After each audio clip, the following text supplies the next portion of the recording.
Salut à tous, salut à la TMV, à la team main verte. Aujourd'hui, nous allons parler gazon. En moins de 5 minutes, je vais vous expliquer comment réussir votre gazon.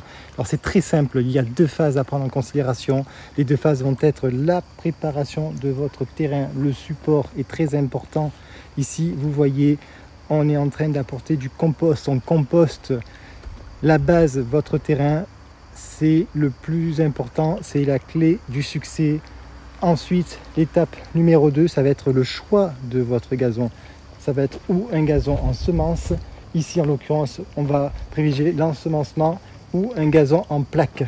En moins de 5 minutes, restez avec moi. Je vais vous expliquer comment avoir le gazon de vos rêves, quel que soit le lieu où vous vous trouvez.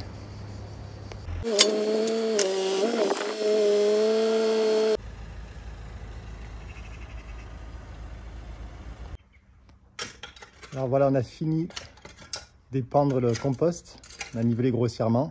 Maintenant, ce qu'on va faire, je vais vous montrer les antennes non soutenues qu'on avait mis en réservation, scotchées pour éviter que ça soit obstrué.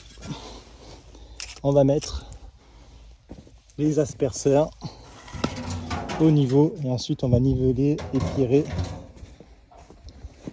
assez fin avant de semer et compacter.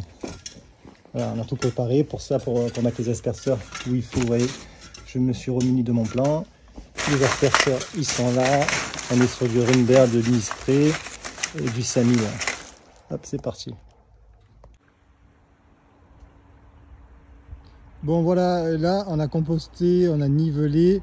Maintenant, ce que je vais faire, je vais mettre en marche mes asperceurs manuels pour tout simplement régler les butées et les angles d'arrosage. Donc voilà, je vérifie, vous voyez, hop, mon angle d'arrosage. Je vais les régler comme je vous ai expliqué. Vous allez voir mon ombre. Et on repart. Donc, jusqu'au gabion. J'arrose sur un quart. Vous voyez, donc l'intérêt de régler votre arrosage, votre asperceur avant, ça vous le faites sur tous vos asperceurs, c'est que en fait ça vous évite, avant de semer, ça vous évite après d'inonder, parce qu'une fois que vous avez mis l'eau, il faut attendre que ça sèche, et quand vous avez les graines et l'eau, ça va vous coller aux pieds, vous allez laisser des traces. Donc vous voyez, là je le fais, ça prend 2 minutes, ça va vite sécher, il y a le soleil, et on est ok. Et ensuite, prochaine étape, on sème. Moi, avant de semer, je vais compacter, je vais vous donner quelques infos à ce sujet-là. Il y en a qui compactent à la fin, moi je préfère compacter avant. Avant, pourquoi? Parce que c'est toujours pareil. Donc avant, plus on marche sur la partie qu'on a nivelée, plus on va laisser de traces. Il faut bien marcher à plat, il ne faut pas mettre les genoux à terre quand on est pierre, etc. Et donc de compacter avant de semer, ça me permet de tout simplement laisser moins de traces. Voilà. Alors voilà le matériel qu'il va vous falloir pour semer: une brouette, de l'anti-fourmi Subito, ça je vais le mettre en description, c'est un anti-fourmi en poudre très bien, il faut le mélanger avec les graines, le casque de traitement, voilà, parce que sinon vous n'allez plus pouvoir respirer.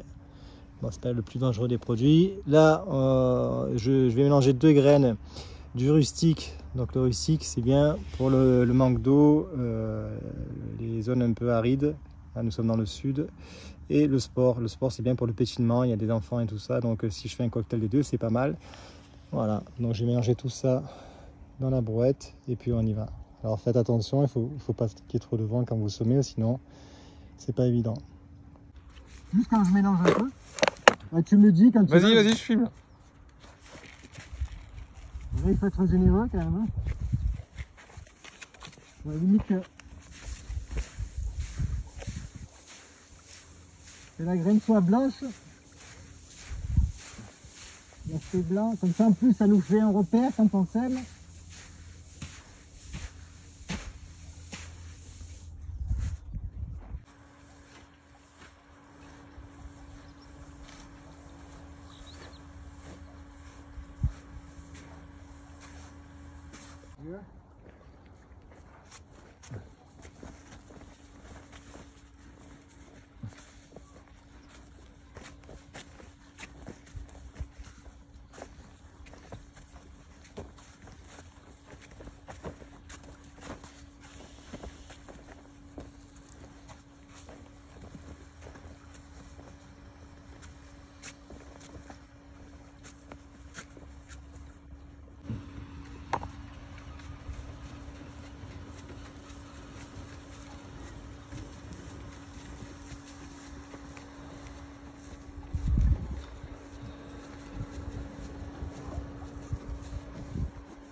Donc voilà, là nous sommes à 10 jours après avoir semé. Voilà à quoi ça ressemble. Donc c'est plutôt prometteur. Ouais, alors l'avantage avec ce lombricompost, c'est que ça accélère la germination parce que ça chauffe beaucoup plus vite le sol.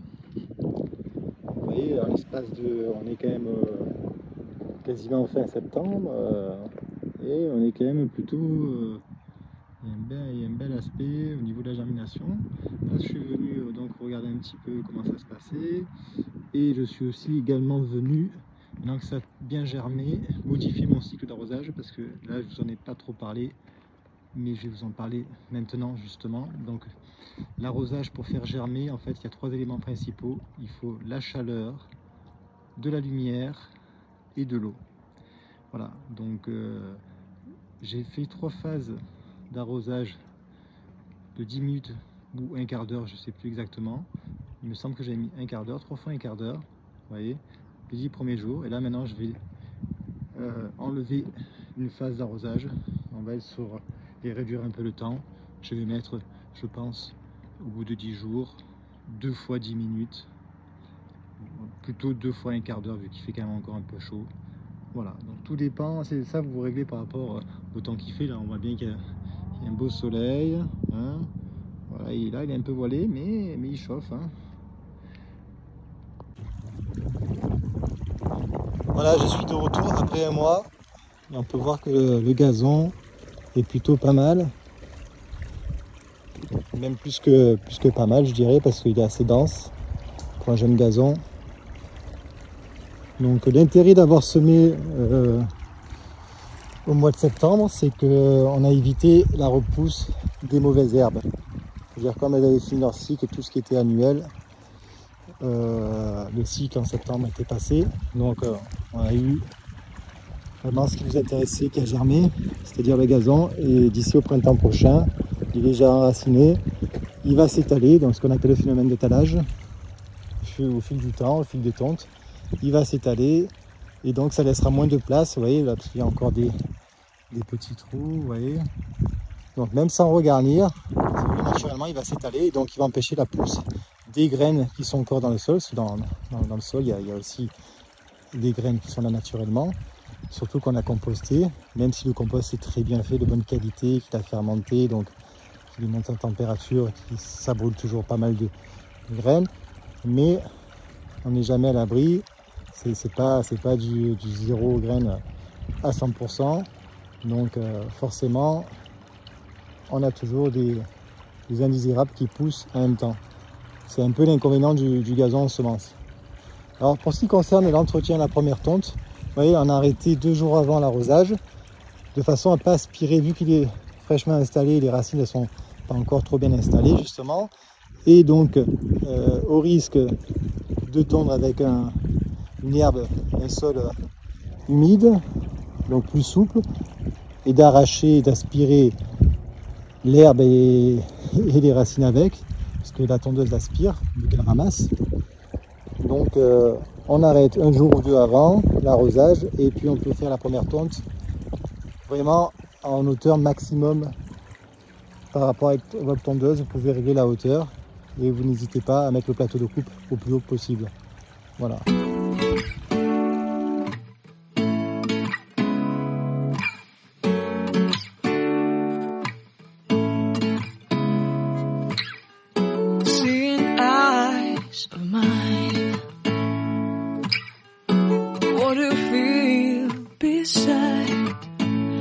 Don't know where we're gonna fly like you did sometimes. Seeing